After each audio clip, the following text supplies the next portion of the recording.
So can we trust the Gospels? I've been wanting to make this video for a little while now because I made a version of this when I first started on YouTube about 6 months ago now. I think it was maybe, can we trust the Bible? But I wanted to take this question particularly, can we trust the Gospels? Because I've done a lot of videos, a lot of work thinking about different things in the Gospels. And honestly, I've learned a lot in the last 6 months as I've dove into a lot of the material, and I really have enjoyed doing it. But it's also given me a lot of different ways to think about this question, can we trust the Gospels? And I still come back and I hear the same sad arguments, predictable arguments from, people who are apologetically minded.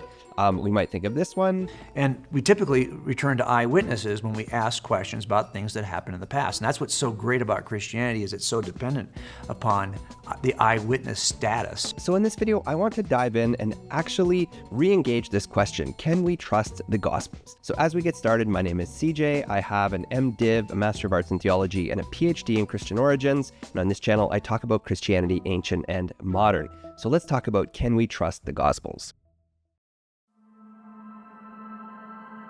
So I was driving down the highway recently on this road trip, and I saw this sign, and the sign said something along the lines of, repent and turn to the Lord.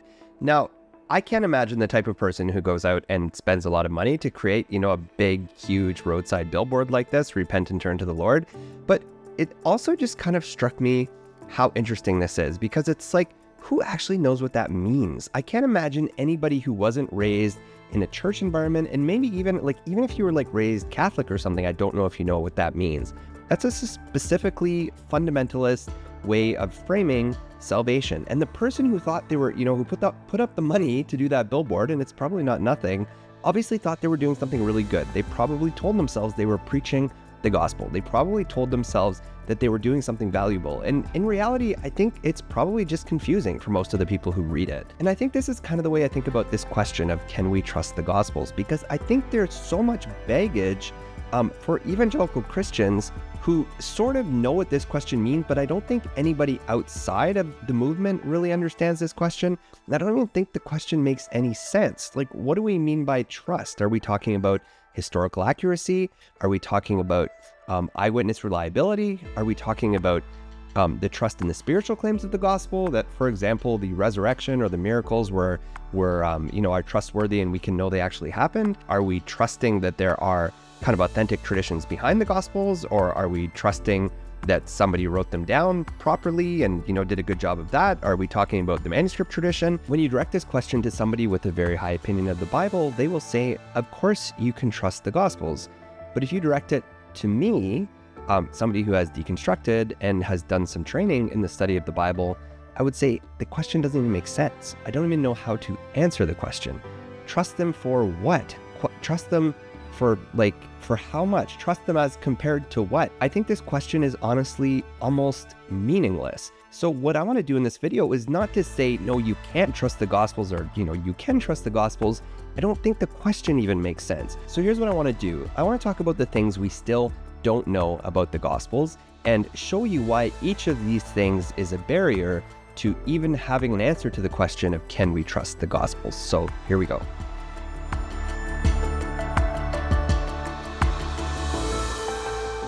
Number one, we don't know where the Gospels came from. I did a whole video devoted to this, so you can watch this here if you want to do a deeper dive on this particular question, but we really have no idea where the Gospels came from. The first place a four Gospel tradition shows up is around 180 with Irenaeus of Lyon, who mentions, the four Gospels that we have today. But before this, we just have this sort of weird black box of history. And the history is confusing because, church fathers quote other things as the words of Jesus that are not in our Gospels.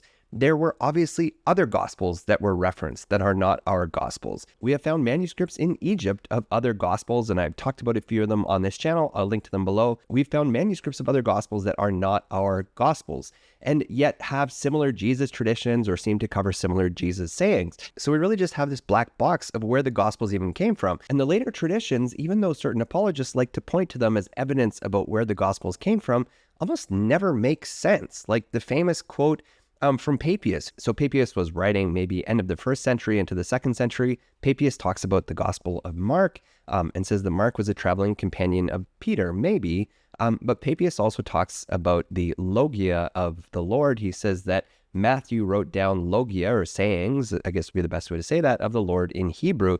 And the problem is when you look at our Gospel of Matthew, it is neither written in Hebrew, nor is it strictly sayings of Jesus. In fact, it uses a lot of the Gospel of Mark as a source. So these types of legends about gospel origins are interesting, but they really don't prove anything. For example, even if I gave you this point, if I said that Mark is the recollections of Peter, Mark is very clearly a different type of gospel than Matthew and Luke, and it has different theology.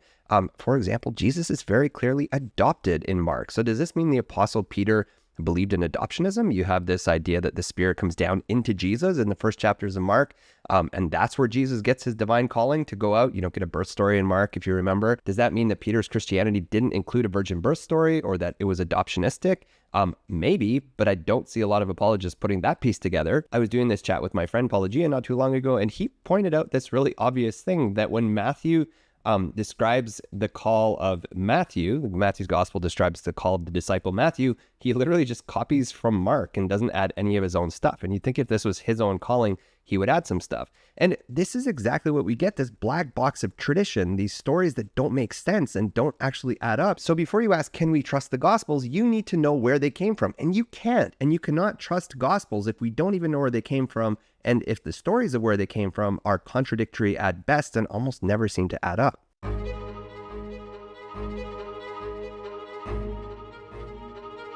Second problem, we don't really know how the Gospels were used. We sort of imagine that they used the Gospels like us, but did they? I think one really obvious problem that I've come across and not a lot of people seem to know about is how frequently the Gospels were used for magic or as amulets. We have a number of early Gospel fragments that have folds in them because they were actually worn around the neck as amulets for like magical purposes, to, ward off the evil eye or something. So for example, John Chrysostom has this thing that he says women and children suspend gospels from their necks as a powerful amulet. But that's a way that the gospels were being used that doesn't really fit with a lot of our modern way of thinking about the gospels. Is it magical? I don't know. Maybe there's an equivalent. Maybe we have, I've seen like Bible verses up on walls and stuff. Like maybe it's something similar. There's weird ways that we use the gospel too. So it's really hard to say if we can trust these texts if we don't even know their purpose. Justin Martyr says that they were read publicly. The memoirs of the apostles were read publicly. It's kind of a famous quote from Justin Martyr.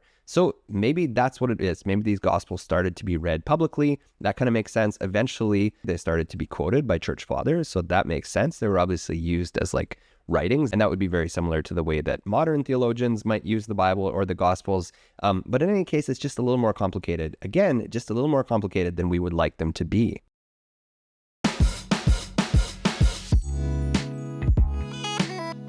Third, we don't actually know how the Gospels relate to each other. I have done videos talking about the famous synoptic problem, that this is, and again, I will say this because I have to say it again, this is not a theory. We know the Gospels copied each other. This is not a question. It's not like an unproven theory. We know the Gospels copied each other because they agree with each other word for word over sentences and paragraphs sometimes. Now, each Gospel writer of the Synoptics, which is Matthew, Mark, and Luke, each Gospel writers put their own spin on it. So obviously, they added some of their own stuff. They maybe used other sources, but they share a lot of material. And famously, scholars call this the synoptic problem, which is the question of how Matthew, Mark, and Luke, and increasingly now we're talking about this with John too, but Matthew, Mark, and Luke have a super clear relationship to each other, and we don't actually know how that works. So if you're going to argue that any of these are trustworthy or eyewitnesses, does it matter that, a huge percentage of Matthew or a huge percentage of Luke was copied like directly from Mark and adapted?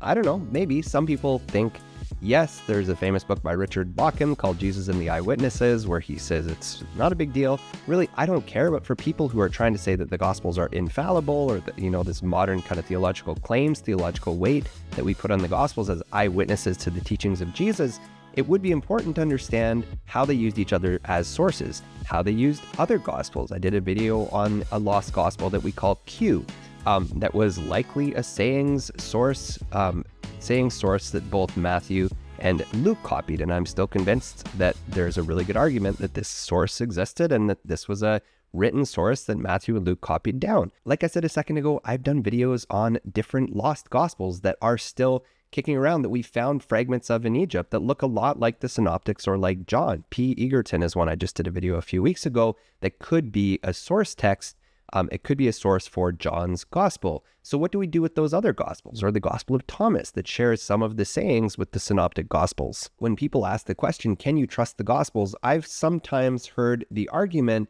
that the gospels are like witnesses to a car accident, 4 different witnesses, standing on 4 different corners of the street or something. That's not actually true at all. If anything, they're like potentially one witness to a car accident and somebody comes along and kind of adds their own theories in after.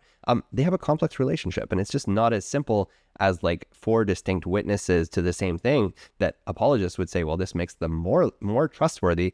I actually think this makes them less trustworthy if you want them to use them as strictly historical or theological sources, because they use each other extensively. And that tells me that when we look at the gospel traditions, we're not looking at different eyewitnesses writing down what they saw. We're looking at a literary tradition. And you need to see the gospels as literature, not as eyewitnesses writing down what they saw. And then number 4, we don't see the manuscript reality. I just did a video on this a couple weeks ago because somebody was trying to solve this question that apologists have. And the question is, how come we don't see any manuscripts of the New Testament, or for our purposes, the Gospels, for the first couple hundred years of Christianity? And this is a real problem. Even though we can tell the Gospels copied each other, we literally can't see what the earliest centuries of Christianity look like. And you get these famous sayings thrown around, like we have over 5,000 Greek manuscripts, or we have over 24,000 manuscripts of the New Testament all told in all different languages. That doesn't actually solve the problem that none of these manuscripts are from the, obviously not the first, but even really the 2nd century. And even the ones that people claim are from the 2nd century have their own problems. Like P52 is a famous fragment, apparently from the 2nd century. There have been a few people who've written on it lately and said actually P52 could be anywhere from the 2nd century to the 3rd century. And when people look at that dating window of 100 years, they usually say, well, yeah, it's like 125. No, P52, people have said, could be anywhere from 150 to 250 or even up to like 300. And we do see the manuscripts evolving. I haven't done a thing on this yet, but I want to talk about the voice from heaven, the famous voice from heaven at Jesus' baptism that says, in your Bible, in different places, it will say, this is my beloved son, I'm well pleased in him. There is a famous variation in the manuscript tradition that says, this is my beloved son, this day I have begotten thee, or something like that. So that's an adoptionist tradition in the manuscript tradition. So I already said Mark was adoptionist. This is in Luke. So the question is, did later scribes add that in to make it line up with the verse in the Psalms that says, you are my son, this day have I forgotten thee? Or did it initially say that, and then as Christianity pulled away from seeing Jesus as God's adopted son and came up with a different theological way to frame the Trinity, did that thing get dropped out instead? These create another serious problem, that if you want to tell me we can trust the Gospels and you don't even know what they originally said, that is a problem. Number 5, we don't know if the Gospels actually represent real communities. And this is a normal way to think about the Gospels, as like, oh, one person wrote down on behalf of a whole bunch of different people who all, shared these Jesus sayings and traditions and passed them on, and they were worshiping and all these sort of things. And then finally, somebody wrote them down, and that's how we got the Gospel. So that the Gospel, this theory goes, that the Gospel, this is actually called form criticism, that the Gospel basically became sort of stitched together units of all these Jesus traditions that were stitched together and turned into one overarching gospel framework. We don't actually know that there were communities behind the Gospels. The Gospel writers, for all we know, could have written in an upstairs room in Rome somewhere and kept their manuscripts there for 100 years. We wouldn't know. We just don't really have any way to know if there are real communities of real Christians behind the Gospels. And this is a problem too, because we like to think of these Gospels as both coming from communities and being for communities, but we don't actually know that that's the case. We can kind of assume, like, yeah, okay, it's fair to assume there probably were Christians somewhere that these gospel writers thought were going to read their gospels. Let's say they were written in the last quarter of the 1st century even, which is kind of a conventionally way to date them. We don't know if there are real communities there, either before or after their writing. We don't even know if they represent a real Jesus. And I'm not actually a mythicist. I do believe that there was a historical Jesus, but the mythicists can make the point. You can make the point that we don't actually have any way to know if the Gospels represent a real Jesus behind them. And there's a lot of weird questions about who the Jesus is that's in the Gospels. And I mean, there are tons of them, but like one really obvious example is, why is Jesus so cuddly with Romans? If like Romans were the occupiers of Galilee during his time, just around the time when Jesus was born in Nazareth. The next town over was absolutely massacred by the Romans, slaughtered. It's called Sepphoris. So all of a sudden you have this Jesus who grew up in this world where presumably the Romans had just slaughtered everybody. You have this Jesus who's apparently now saying like, yeah, no big deal. The Romans are cool. Like, render unto Caesar. And like, that's hard to imagine. Maybe Jesus is just that forgiving. And again, I don't think the apologists who are peddling this type of really historical reliability of the Gospels even ever stop to think about this stuff. Like, does the Jesus in the Gospels actually align with what we could expect a historical Jesus to look like? In some cases, sure, definitely. I think in some cases, but in some cases, maybe not. In some cases, Jesus looks a little more like somebody living after the fall of the temple in AD 70, after the famous revolt against the Romans, and a little more like Jesus looks a bit more like somebody who's made his peace with the Romans. Which, did the historical Jesus do that? We just don't know. Now, I could talk about other things. I could talk about the contradictions in the Gospels where, they contradict over things like when Jesus was born, what happened after Jesus was born. Did he go back to Egypt, or did he go to the temple right away? Apparently, this is between Matthew and Luke. This is a pretty serious contradiction. In Matthew, Herod's trying to kill him, and in Luke, Jesus goes to the temple right away, like very, very physically, like visibly in the temple, which you can't really imagine if Herod's trying to kill him. So there are just these weird contradictions all through the Gospels. Which I think that's interesting, and I think it's useful to understand that these are obviously different pieces of literature. If you want to tell me that these are historical eyewitness sources, especially if you want to tell me that this Bible is the infallible word of God, these contradictions do matter. I've already said that there were other Gospels floating around. These were not the only Gospels. So our Gospels, did they win because they were the most accurate? Is that why we started reading them? That's certainly the kind of apologist logic. And, later church fathers would say, yeah, they were the most accurate. They were the best in line to the teachings of Jesus. We really don't know that. That's kind of a stretch, to be honest. And I already pointed out how much of the evidence about where the Gospels came from is contradictory and doesn't even align with those later church fathers' stories. I think the tragedy that just this forces us into, this sort of all or nothing approach to the Gospels, it's a sort of like fundamentalist trap, I think, because you either have to see the Gospels as these perfect eyewitness accounts that come from God and like prove beyond a shadow of a doubt all of the supernatural things apparently in them, or else in this reading of Christianity, or else it's false. Like, this is my problem with biblical inerrancy. If it's an all or nothing thing, if you have to read the Gospels as 100% accurate, or else if there's even a hint of a question in them, you can't trust them at all, this is a problem. But this is, I think, what actually a lot of apologists, a lot of modern fundamentalists want to do. They want to read the Gospels as 100% inerrant. So I think when biblical scholars look at the Gospels, if we're being really honest, we would say, can we trust the Gospels? Well, the question doesn't make sense,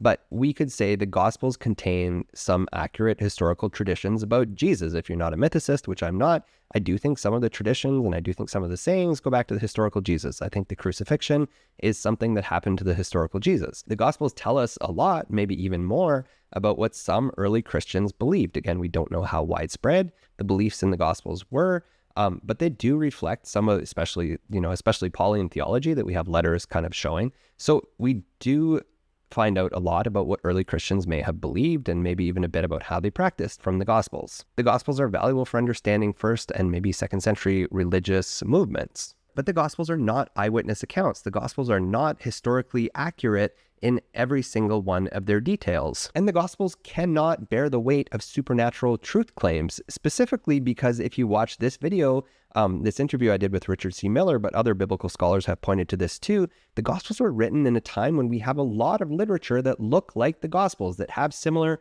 supernatural claims, especially of people being deified or elevated to divine status after their death. And you could look at people like Apollonius of Tyana for this, or one of the most famous is the different lives of the Caesars, the stories of how the Caesars were elevated after their deaths, seen after their deaths, witnessed, resurrected, all these types of things. And nobody is saying we can trust those, but we treat the Gospels differently. And that's a problem. So instead of asking, can we trust the Gospels, maybe we should ask, what can the Gospels actually tell us?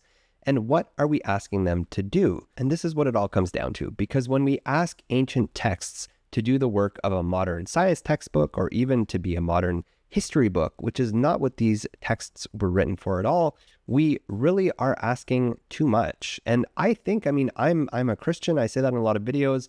I still read the Gospels devotionally sometimes. I still get a lot of value out of the teachings of Jesus, for example. I really enjoy them as literature.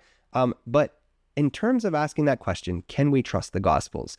I'm sorry, but we can't. There's way too much unknown about them. So even if we don't have a defined question, I've already showed you that we don't know where they came from. We don't know how they were used. We don't know how they relate to each other. We don't know what the earliest manuscripts said. We don't know if they represent real Christian communities. We don't know if they represent a historical Jesus. And they are full of contradictions. And there were other gospels floating around. And there is other Greco-Roman literature that looks a lot like them with identical supernatural stories. Did you know, for example, there's a story about Emperor Vespasian going to Alexandria and spitting in a blind man's eyes and healing him?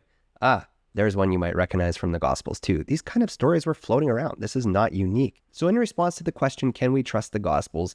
I maintain we can't, but we need to ask better questions because frankly, this is an insider question that doesn't actually make any sense as a historical source, but I think it helps modern fundamentalist Christians feel good about their presuppositions. And that, in essence, is what apologists have spent a lot of time doing as they try to answer this question. There's very little interest in any historical accuracy to this question, and it really does come down to modern presuppositions, what modern Christian readers want and need the Gospels to be, and how they then read those modern needs back into an ancient text, and it just doesn't work.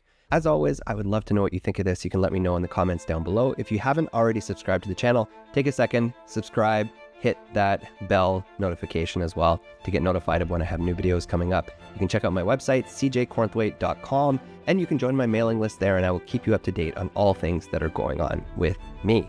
As always, thank you so much for taking the time to be here. I really appreciate it. I'll see you next time.